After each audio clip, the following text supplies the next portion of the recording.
Marvel இது மட்டும் நடந்துருச்சு அப்படின்னா, தலைகீழ மாறியிருக்கும். ஸோ மார்வெல்ல one of the famous character யாரு அப்படின்னா, அது கண்டிப்பா ஸ்பைடர் மேனா தான் இருக்கும். ஆனா அந்த ஸ்பைடர் மேன்ல முதல்ல மைக்கேல் ஜாக்சன் நடிக்க ஆசைப்பட்டாருன்னா, உங்களால நம்ப முடியுதா?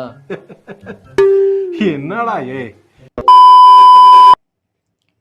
லிட்டரலி 1990கள்ல மைக்கேல் ஜாக்சன் ஒரு மிகப்பெரிய காமிக் பிரியரா இருந்தாரு. அதனால அவருக்கு இந்த ஸ்பைடர் மேன் அப்படிங்கிற அந்த கேரக்டர் ரொம்ப புடிச்சு போணுச்சு அப்படின்னு சொல்லலாம். ஸோ அதனால இந்த ஸ்பைடர் மேன்ல தான் பண்ணணும் அப்படின்னு உடனே ஸ்டான்லிய மீட் பண்ணதுக்காக போயிருக்காரு. ஸோ ஸ்டான்லி கிட்ட சொல்றாரு. ஸ்டான்லி ரிஜெக்ட் பண்ணிட்டாரு. ஏன்னா, உங்களுக்கு வயசு அதிகமா இருக்கு மைக்கேல் ஜாக்சன் அப்படிங்கிற மாரி ஸ்டான்லி சொல்லியிருக்காரு.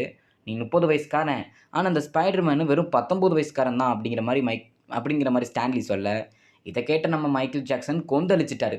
உடனே தக்காளி நான் மொத்த மார்வெலுமே வாங்குறேன்டா அப்படின்னு ஒரு பேரட்ட பேசியிருக்காரு. ஸோ மார்வெல நான் வாங்குறேங்கிற மாரி சொல்றாரு. பட் அதுக்கும் ஸ்டான்லி வெறுப்பு தெரிவிச்சுட்டாரு. அட்லீஸ்ட் இந்த ஸ்பைடர் மேனோட ரைட்ஸயாவது தாங்கப்பா அப்படின்னு கேட்டிருக்காரு. அதுக்கும் மனுஷன் தலையில துண்ட போட்டுட்டாரு.